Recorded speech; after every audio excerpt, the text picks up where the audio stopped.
Habsim, ada cara menahan mereka. Gimana kalau ada jin menampakkan diri, kemudian kamu kepingin menahan mereka, menahan jin yang menampakkan diri ini, ada caranya ternyata.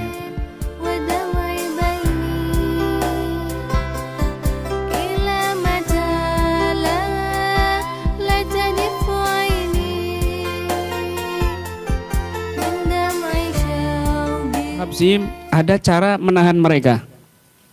Gimana kalau ada jin menampakkan diri, kemudian kamu kepingin menahan mereka, menahan jin yang menampakkan diri ini, ada caranya ternyata. Subhanallah. Dan ini pernah juga saya jelaskan. Dan ini penjelasan ini sebenarnya nggak ada di kitab waktu itu. Berdasarkan pengalaman, ternyata ini ketemu di kitab, Masya Allah. Kitabnya juga bukan pembahasan masalah jin, pembahasan masalah manakibnya mazahih syekh para guru Thariqah Naqsabandi Qadiriyah. Ya, nggak nyambung sebenarnya kan begitu. Kebetulan bahas jin. Subhanallah. Jadi pengalaman di KBRA ini ada dasarnya. Cara menahan mereka jin ini supaya nggak lari anil harab wal firar anil nadhar, supaya dia nggak luput dari pandangan kita. Menahan jin yang lagi bandel ngerjain kita, ya mungkin mau ngeprank misalnya, maka ada caranya kita menahan si jin yang lagi ngeprank itu. Bagaimana caranya? Ya, ayun sibal aina alaihim, tetap memfokuskan pandangan mata kepada jin. Difokuskan, misalnya kuntilanak, kamu lagi kamar mandi ada kuntilanak, kamu jangan langsung kedip atau pelototin. Jinnya kamu pelototin. Ya. Apalagi jinnya lagi mandi mungkin berubah wujud perempuan cantik. Min ghairi iltifat ila yamin wa shimal, tanpa kamu menoleh kanan dan kiri. Mata kamu fokus ke jin yang menampakkan diri itu, jangan ngelirik kanan kiri. Hilang langsung. Wa madam an-nadhar manzuban alaihim, selama pandangan itu fokus pada mereka, la yaqdiruna al-ghaibah anin nadhar biwajhin minal wujuh, maka mereka ini tidak mampu berpaling dari pandangan kita dengan bagaimanapun caranya. Wa yabquna ala makanihim mislal mahbus, maka mereka ini netap di situ seperti orang di penjara. Ya Allah, saya pernah cerita kayak gini, lama sekali. Dulu waktu kecil itu saya sering ngeprank kuntilanak. Sering kelihatan waktu masih kecil itu, sering kelihatan ya. Karena waktu itu masih ada abah kan, ada pasien-pasien. Sering kelihatan. Kamar mandi saya besar kan, Kebayoran Lama itu. Tahu kan rumah saya besar itu dibeli 3 orang gitu kan. Jadi 3 rumah itu. Kebayoran Lama kampung kecil. Itu angker itu. Subhanallah, di kamar mandi menampakkan diri. Saya lihat dia berhenti. Ini padahal lagi gini. Terus saya lihat begini berhenti. Ya nggak berani ngoleh juga. Saya pandangin terus, mangkel ya kan, udah gemeter, takut, kadung sudah wis. Nah, itu tak lepas, balik lagi hilang. Hilang. Biasanya di kamar. Pas lihat di kamar tidur ya kan, ada tutup, udah kan ngambil celana waktu itu. Di kamar ada.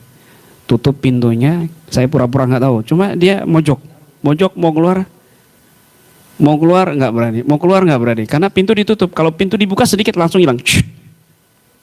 Itu pas ada di situ, saya pura-pura baca Bismillah waktu itu. Bismillahirrahmanirrahim. Udah kepanasan, kalang kabut, mau lari nggak bisa. Kenapa? Pintu tertutup. Pintu kebuka dikit, keluar. Nah dari sini saya berkeyakinan jin itu nggak bisa tembus dinding, ya. Jangan ngobrol sendiri, Panjul. Aduh. Besek kamu ini. Reaksi kayaknya. Paham ya? Jadi mereka ini kalau bicara kuncinya begitu, cuma kalau yang mentalnya lemah, sensitif, ya jangan coba-coba masuk ke badan kamu. Ya kamu yang kesurupan, kan begitu. Udah sering. Ya, kita sering nangani beberapa habaib syarifah itu. Saya mau ke rumah kamu, nggak enak hawanya. Ayo. Bener kan? Nyampe di rumah, bener kan? Aduh, kata syarifahnya. Coba saya mau ke kamar itu. Allah, parah di kamar kamu ini. Tiba-tiba dia bengong. Zainab. Zainab. Aku bukan Zainab. Kamu nggak usah bawa anak ini ke sini. Loh, udah masuk dia. Padahal dia lagi, Allah, kok banyak betul, bengong langsung. Kenapa? Karena bentengnya lama. Ada portal gaib, ya masuk. Lah kamu kalau ada portal gaib jangan sosokan ngeliat. Begitu loh. Jangan sosokan menahan.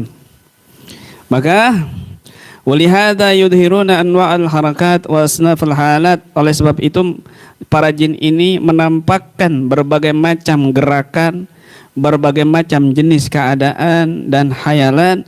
Kenapa? Untuk memalingkan orang yang melihatnya kepada yang lainnya, sehingga dia bisa memungkinkan untuk lari.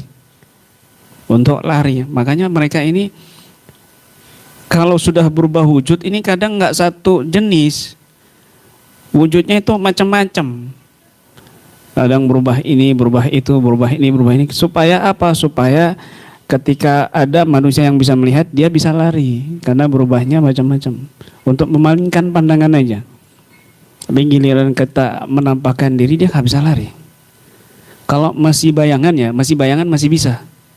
Ada bayangan lewat terus kamu lihat, masih bisa dia lari. Tapi kalau sudah menampakkan wujudnya, ya dengan wujud bukan aslinya, seperti kuntilanak, genderuwo, nampak jelas, kamu pandang nggak bisa lari. Apalagi kamu liatin begini sambil baca ayat kursi.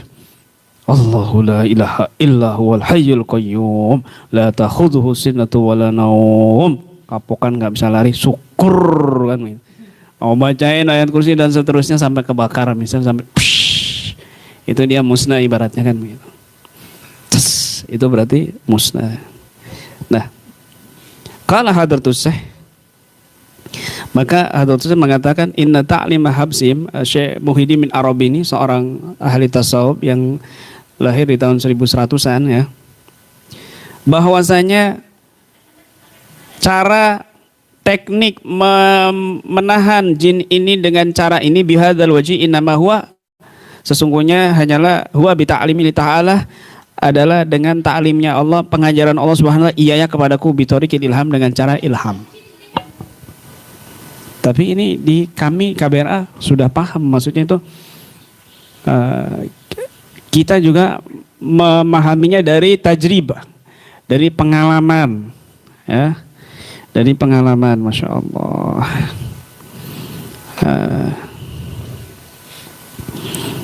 Tetapi kita nggak perlu yang seperti itu ya, tidak perlu yang seperti itu. Tujuannya nahan jin buat apa kan begitu? Apa kamu mau berteman sama dia tambah nggak bagus, apalagi kafir ya. Jin ini nggak ada yang lebih tinggi makrifahnya selain manusia.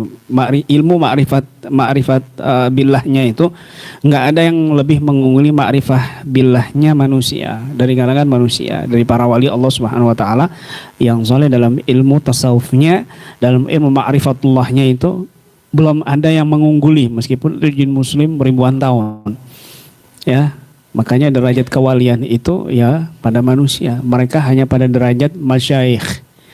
Para jin ini hanya pada derajat syekh aja, nggak ada yang wali, karena nggak nyampe makrifatullahnya itu lebih tinggi ilmu makrifatullahnya manusia. Makanya mereka yang berteman dengan jin, nanya masalah gaib, masalah tentang ilmu Allah, ya berarti mereka ini merendahkan dirinya ya kepada bangsa jin yang rendah, yang kodratnya memang rendah. Maka tidak selayaknya kita sebagai muslim mukmin ya, apalagi mengaku seorang salik, seorang murid, tidak sepatutnya bersahabat dengan bangsa jin alasan apapun, karena ilmu ilm wal irfan mereka ini sedikit sekali dibandingkan orang-orang soleh dari bangsa manusia ya.